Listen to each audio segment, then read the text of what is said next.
બીજી વાત કરવી છે કે ગામ ગમે કે આ જિંદગી તમારી છે, આ જીવતર તમારું છે, તમારી આરે આવેલું પાત્ર છે એ તમારું છે. જો બંધ બારણે તમે એને હૃદયના ભાવથી વાલ કરી શકતા હોય તો આ જગતના ચોકની અંદર વાલ કેમ ન કરી શકીએ આપણે? મારે બે વાત તમને કહેવી છે. એકનાથજીને ઓળખો છો? સંત એકનાથજીને ક્યાંક વાર્તાઓની અંદર વાંચ્યા હશે. એકનાથજી કેવા હતા? એક વખત ગંગાના કાંઠે નાયા અને ગંગાના કાંઠે નાઈને જેવા બહાર આવ્યા, એકનાથજી સંત હતા, એને કોઈની યારે જગતમાં વિરોધ નહોતો, કોઈની યારે કોઈ તકલીફ નહોતી. પણ જેને ન હોય ને એને દુનિયાને એનાથી હોય. એટલે એક માણસ છે ને રોજ એની ઈર્ષા થાય કે આવું ઠંડુ પાણી, મને શરદીનો કોઠો, હું નાઈ ન થકતો, અને આ એકનાથજી રોજ નાવા જાય સવારમાં 5 વાગ્યામાં. આપણે બાજુના રૂમ વાળા હશે ને એને આપણાથી આ વાતનો વિરોધ હશે કે 5 વાગે જાઓ ને સાંજે નાવું, આખો દિવસમાં 2 વાગ્યાથી ઘાટ ખુલ્લો જ હોય, 5 વાગે હું ઉઠીને જતા હશો? પણ કંઈક સ્નાનનું મહત્વ હશે ત્યારે 5 વાગે નાતા હશો ને આપણે. પણ સંત એકનાથજી ગંગાની અંદર ગયા ને ગંગાની અંદર નાઈને જેવા બહાર આવ્યા ને એટલે કોઈ માણસ છે ને એની માથે થૂક્યો. એ જગ્યાએ આપણે હોય શું હાલત થાય? એની હાથ પેઢીના નામ એ ભૂલી ગયો હોય ને યાદ આવી જાય એને એની સેકન્ડની અંદર. પણ સંત એકનાથજી હતા. પોતે પાછા ગંગાની અંદર ગયા, પાછા ડૂબકી ખાઈ આવ્યા ને પાછા બહાર આવ્યા. સમજો, આ માણસ એનું કામ ચાલે રાખ્યું, આ માણસે એનું કામ ચાલે રાખ્યું. આપણામાં સંતત્વમાં ફેર આટલો. આવું 1 વખત 2 વખત 5 વખત 25 વખત 10 વખત 75 વખત 99 વખત ને 100 વખત બન્યું. પેલા માણસના મોઢાની અંદર થૂક ખૂટી ગયું, પણ આ માણસ એક પણ શબ્દ ન ઉચ્ચારે, ગંગાની અંદર જાય, ડૂબકી મારે ને પાછો વહી આવે. અને પછી પેલા માણસે એને પગે પડી ગયા, 2 હાથ જોડીને એને પગે લાગીને એવું કીધું કે હું તમારી માથે 100 વખત થૂક્યો, છતાંય તમારો આનંદ કેમ વિખાણો નહીં? તમારા ચહેરાની રેખા કેમ બદલતી નથી? તમને ગુસ્સો કેમ નથી આવતો? અને ત્યારે સંત એકનાથજીએ કીધું હતું કે ભલા માણસ, ઈશ્વરની મારી ઉપર કેટલી બધી કૃપા છે કે હું મારી જિંદગીમાં 24 કલાકની અંદર 1 દિવસની અંદર 100 વખત ક્યારેય નહોતો નાયો, પણ આ 5 વાગ્યાની વાત 8:30 વાગ્યા સુધીમાં તારા કારણે આ ગંગાની અંદર હું 100 વખત નાયો. મગજ આવો હોય તો મજા કેટલી આવે તમે વિચારો. અને બીજી વાત મારે તમને કહેવી છે, એ સંત હતા સંત તુકારામ. ઓળખો એને? અકબરના સમયના સંત હતા, 1600ના.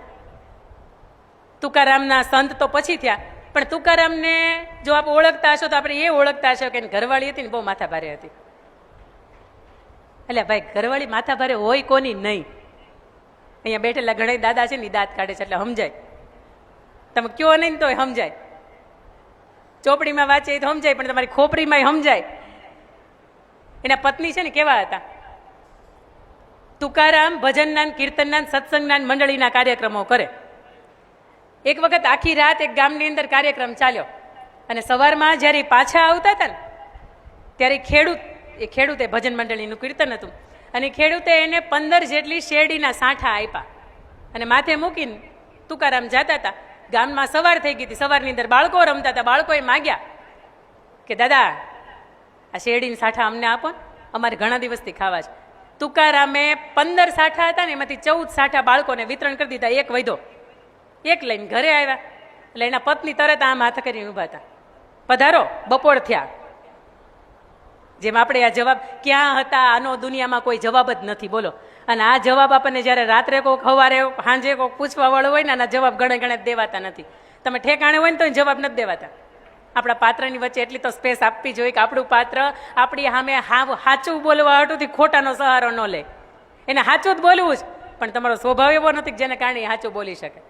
તુકારામના પત્નીએ પૂછ્યું, આ બપોર થયા, કાલ ભજન કીર્તનમાં ગયા હતા, શું આપ્યું? કાલ વલ્લભભાઈ અમારા કહેતા હતા કે ભાદરનો ડેમ બંધાણો ને ત્યારે 5 શેર જેટલો જુવાર આપતા. એ સમયગાળાની અંદર આવું વ્યવહાર હતો. શેરડી આપી હતી, 15 શેરડીના રાડા આપ્યા હતા. એના પત્ની કીધું બાકીના ક્યાં? બાળકો રમતા હતા એને આપી દીધા. એક જ લાવ્યા? તો કે હા આલે વાલી એક જ લાવ્યો. એના પતિ પત્ની વચ્ચે, દાંપત્યની વચ્ચે આટલો પ્રેમ હતો. એના પત્નીને એક જેવો રાડો આપ્યો ને, મેં હમણાં વાત કરી તેની પત્ની માથા ભારે બહુ. એટલે એક રાડો સંત તુકારામના બરડામાં માર્યો ને એના 2 કટકા કરી નાખ્યા. તમે સમજો. છતાંય સંત તુકારામ શું કહે છે ખબર છે? નીચેથી 2 રાડા ઉપાડ્યા, એક એના પત્નીને આપ્યો, એક પોતાની પાસે રાખ્યો. ને મને ખબર હતી વાલી કે તું પતિવ્રતા છો અને મને મૂકીને તું એકલો રાડો નહીં ખા. પત્ની આવા મળ્યા ને તોય સંત તુકારામ જેવો મગજ રાખવો. અને બીજી સંત તુકારામની મારે તમને વાત કહેવી છે કે જ્યારે જાહેરની અંદર ગામ આપણું અપમાન કરે ને ત્યારે આપણને અંદરથી જેટલું અપમાન જેટલું ફીલ ન થતું હોય ને એટલું તો આપણે આસપાસવાળા કહી જાય, એટલે તને ઝાટકી નાખ્યો, જાહેરમાં કહી દીધું, જાહેરમાં કહી દીધું. અહીં અંદરથી હૃદયને એટલું બધું ન લાગ્યું હોય, પણ આ સમાજના કારણે આપણને એવું લાગે કે એનો એટલું બધું મોટું અપમાન કરી નાખ્યું. આ રાઈનો પહાડ આપણે આમનામ થઈ ગયો. સંત તુકારામને ભજન કીર્તનનો શોખ, એ વ્યસન મુક્તિનું બહુ કામ કરે. અને જે માણસ વ્યસનને લઈને બોલતું હોય ને એ માણસને કોઈને જોવો ન ગમે. હા, એ હકીકત છે કે 5 વર્ષ 15 વર્ષ પછી આપણો ચહેરો આપણને જોવો ન ગમે, પણ એ માણસ જ્યારે બોલતો હોય ને ત્યારે એમ થાય કે આણે ક્યાં ચાલુ કર્યું. ઘણા બોલતા હોય આવું, કારણ કે બીડીયું ફૂંકવાનું ટેવું હોય, આ ખાવાનું ટેવું હોય, લાલ પીળું લીલું પીલું પાણી પીવાનું ટેવું હોય, એટલે એવું કે આ ક્યાં ચાલુ કર્યું તમે. પણ એ સંત તુકારામ એક વખત એક ગામની અંદર ગયા, એના પત્નીની સાથે એનો ઉતારો, અને એ સમયગાળાની અંદર એના પત્નીની સાથે એ જાય અને પત્ની ઘરે રસોઈ બનાવે અને ભજન કીર્તનની અંદર જાય. એ ગામ આખું વ્યસની, એક ગામની અંદર ગયા ને એ ગામ આખું વ્યસની, અને ગામની અંદર ગયા એટલે ભજન કીર્તન ચાલુ કર્યું, મંજીરા કરતાલ એનો ઓલો રામસાગર વગાડવંતર શરૂ કર્યું. ગામ આખું આવે નહીં, ઊભા થઈને વયું છે. ગામ આખાએ નક્કી કર્યું કે આ માણસ આપણી મહેફિલની અંદર ભંગ પાડે છે. આપણે ગાંજો ફૂંકતા હોઈએ, આપણે બીડીયું પીતા હોઈએ, આપણે પાન મસાલા માવા ખાતા હોય, માંડ 2 કલાક ભેગા થયા હોય અને આપણે આ ભંગની અંદર ભંગ પાડે છે. આ માણસનું આપણે જાહેરમાં અપમાન કરીએ ને તો એ માણસ આપણી મહેફિલમાં આવતો બંધ થઈ જાય. અને કોઈ પણ માણસ છે એનું અપમાન થાય ને એટલે બીજી વખત ત્યાં જાય નહીં. સંત તુકારામનું અપમાન કરવા માટે તુકારામને બોલાવ્યા, ગામના પાદરની અંદર બોલાવ્યા, અને ગામના પાદરની અંદર બોલાવ્યા પછી સંત તુકારામનો ટકો કર્યો, એના માથાની અંદર ચૂનો ચોપડ્યો, એના ઊંધા ગધેડા ઉપર બેસાડ્યા, અને ગળાની અંદર તુરિયા ને ટમેટા ને રીંગણા ને બટેકાની માળા પહેરાવી અને આખા ગામની અંદર ફેરવા. આખા ગામની અંદર ફેરવાને એના સમાચાર એના પત્નીને મળ્યા. એટલે એના પત્નીએ તરત એવું કીધું કે જિંદગીમાં આવું અપમાન થાય ને તો ગામ તો હું આ સંસાર છોડીને વયું જવાય, આવું અપમાન થોડું સહન કરાય. હાંજે આવવા દો એને, આવે ને એટલે વાત કરું કે આપણે આત્મહત્યા કરી લઈ, પણ હવે આપણે મોઢું બતાવવા જેવું કાંઈ નથી રહ્યું. સમજો, કોઈ અપમાન કરે ને ત્યારે જિંદગી કેવી રીતે મોતથી જીવવાની છે. તુકારામ પાછા આવ્યા.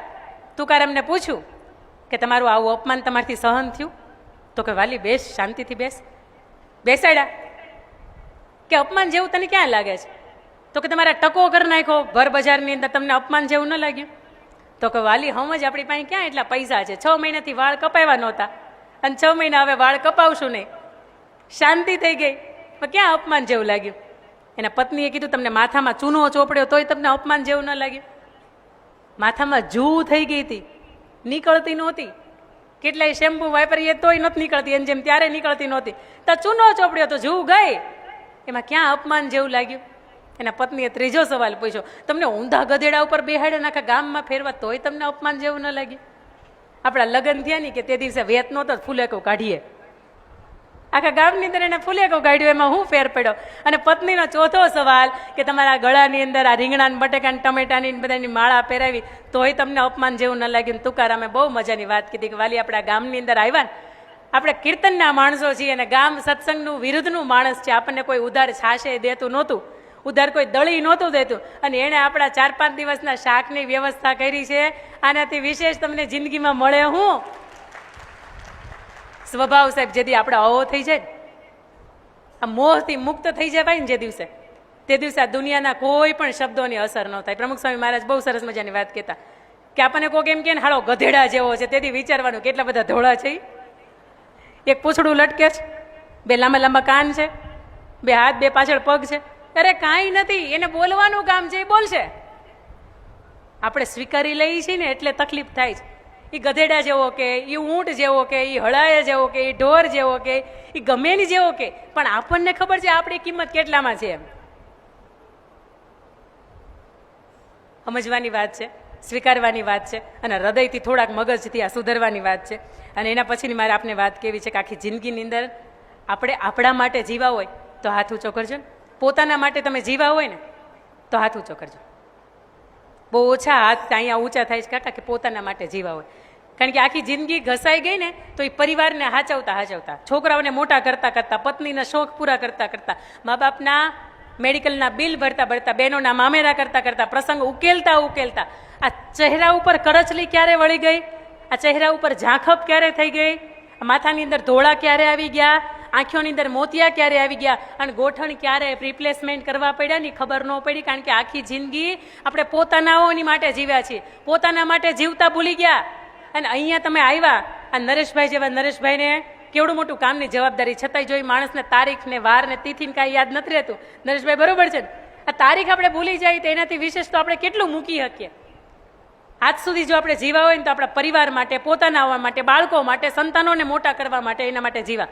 પણ પોતાના માટે જીવતા ભૂલી ગયા છે ને, એટલા માટે આ શીર્ષક છે આ જીવન માણ્યું ખરું, માણવાનું ભૂલાઈ નથી ગયું ને. અને હજી ક્યાં ઈશ્વરનું તેડું આવી ગયું છે. બેઠા બેઠા એટેક આવી જાય બહુ સારી વાત છે કે ઈશ્વરના ધામની અંદર જાય છે, પણ હજી એ બાકી છે. 1 વર્ષ 2 વર્ષ 5 વર્ષ ને આ બધા બોનસના વર્ષ છે હવે આપણને મળે. જિંદગીની અંદર ઘણા બધા એવા વ્યક્તિઓ હતા કે જેને આપણે થેન્ક યુ નથી કીધું. જિંદગી અંદર એવા બધા વ્યક્તિઓ હતા જેને આપણે સોરી નથી કીધું, આપણને ખબર હતી છતાંય નથી કીધું. આજે કાકાએ બહુ મજાની આ 2 વાત ઉપર ભાર મૂક્યો છે. આવો આજે આંખો બંધ કરીએ. આપ સૌને વિનંતી કે આપની આંખો બંધ કરશો. આંખો બંધ કરશો ને એટલે એક ચહેરો રમતો દેખાશે, અને જો પુરુષ હશે ને તો પત્નીનો ચહેરો દેખાશે, અને જો બા હશે ને તો એના પતિનો ચહેરો દેખાશે. આંખો બંધ કરજો દરેકની. એ ચહેરો દેખાય ને તો સૌથી પહેલું થેન્ક યુ તમારે એને કહેવાનું હતું, કારણ કે 20-22 વર્ષની અંદર તમે જેટલા નહોતા સુધરા ને એટલે આખી જિંદગીમાં એના આવ્યા પછી તમે સુધરા છો. સૌથી પહેલું થેન્ક યુ તો કે મારા જીવન સાથીને, કે તમે હાથ પકડો, ધર્મ અર્થ કામ ને મોક્ષના 4 ફેરા ફર્યા ને એ પછી મેં મારી જિંદગીની અંદર ઘણું બધું હાસિલ કર્યું છે, અને એના બધાના માટે આભારી તું છો. કારણ કે મારા ઇસ્ત્રી કરેલા કપડાં હું પહેરીને મિટિંગમાં જઈ શક્યો છે ને એનું પાછળનું કારણ તું છો. Thank you. મારા જીવનમાં આવ્યા પછી આટલી બધી પ્રગતિ મેળવી છે મેં, આટલું બધું મેં સુંદર કામ કર્યું છે, એના માટે બહુ બધું તને થેન્ક યુ. કારણ કે તું છો ને એટલા માટે મને દુનિયામાં કોઈનો થાક નથી, તું છો ને એટલા માટે મને દુનિયાનો કોઈનો ડર નથી, અને તું છો ને એટલા માટે કદાચ હું ગમે એવા શિખરે પહોંચી જઈશ ને તોય મને બીક નથી કે એનાથી પડી જઈશ. બીજો આભાર માની આવો ઈશ્વરનો કે શ્રેષ્ઠ સંતાનો આપ્યા. સંતાનોએ સારી કંપનીની અંદર ધંધાના માર્ગે વાળ્યા, નિર્વ્યસની રાખ્યા. સંતાનો ખૂબ સારા ભણ્યા ગણ્યા, એના આંગણે વહવારું આવી, એ પણ ખૂબ ડાય, એ પણ ખૂબ કયાગરી. અને ઈશ્વર તારો ખૂબ ખૂબ આભાર કે જિંદગીની અંદર કેટલાય વર્ષોની ઝંખના હતી કે હરિદ્વારના આંગણે મારે આવવું છે, અને કાકાના ને એના પરિવારના માધ્યમથી આ તીર્થયાત્રા મારા જિંદગીની અંદર થઈ શકી. એટલે ઈશ્વર તારો ખૂબ ખૂબ આભાર. અને એના પછી સમાજનો કે પરિવારનો આભાર માનીએ કે પરિવારની અંદર હું મોટો ભાઈ, નાનો ભાઈ, વચલો ભાઈ કે સૌથી નાનો ભાઈ, હું જ્યારે પ્રવાસમાં હતો, જ્યારે મારા કામની અંદર વ્યસ્ત હતો, ત્યારે મારા પરિવારે આ બધી જ જવાબદારી મારી ગેરહાજરીની અંદર ઉઠાવી લીધી હતી. એટલા માટે ઈશ્વર તારો પણ આભાર, હે જીવન સાથી તારો પણ આભાર, અને મારા પરિવાર અને મારા ભાઈઓ આપનો પણ આભાર, આ સમાજનો પણ આભાર કે જ્યારે મને પડવા દેવા જેવો સમય આવ્યો ત્યારે મને પડવા નથી દીધો. એક આપણે આપણા જિંદગી અંદર આભાર માન્યા. અને બીજી સોરી કેવું છે, સે ટુ સોરી. કારણ વગરનો તારી ઉપર ખૂબ ગુસ્સે કર્યો છે. મારી પત્નીનું નામ અહીંયા પહેલા આવશે, પતિનું નામ પહેલા આવશે. વાત બીજાની હતી, ગુસ્સો બીજાનો હતો, કારણ બીજું હતું, છતાંય તું મારું પોતાનું પાત્ર હતું ને એટલે તારી ઉપર ઘણી વખત ગુસ્સે થઈ જવાયું છે, કારણ વગરનો ગુસ્સે થઈ જવાયું છે. બીજી વાત, કોની ઉપર ગુસ્સો કર્યો તો કે પરિવાર ઉપર, કારણ વગરનો બાળકો ઉપર, બાળકોને કારણ વગરના માર્યા છે. આજે એના માટે સોરી. ઈશ્વરે જે લક્ષ્મી આપને આંગણે આવી છે 20-22 વર્ષની અંદર, એ લક્ષ્મી બીજા આંગણે વહી જવાની હતી, છતાં એ દીકરી ઉપર હાથ ઉપડ્યો હોય તો સોરી. એ દીકરા ઉપર કદાચ હાથ ઉપડ્યો હોય એને સુધારવા માટે, હા, છતાંય સોરી. અને એનાથી ત્રીજું મારે તમને કેવું છે કે ઈશ્વર તારા કેમેરા સતત ચાલુ હતા, છતાંય તને ઉલ્લુ બનાવવાના કામ મેં મારા જિંદગીની અંદર કર્યા છે. તને બનાવ્યો અને તને બનાવવાનું કામ કર્યું છે મેં. એટલે ઈશ્વર તને સોરી કેવું છે અને તને થેન્ક યુ એ કેવું છે. આંખો ખોલજો.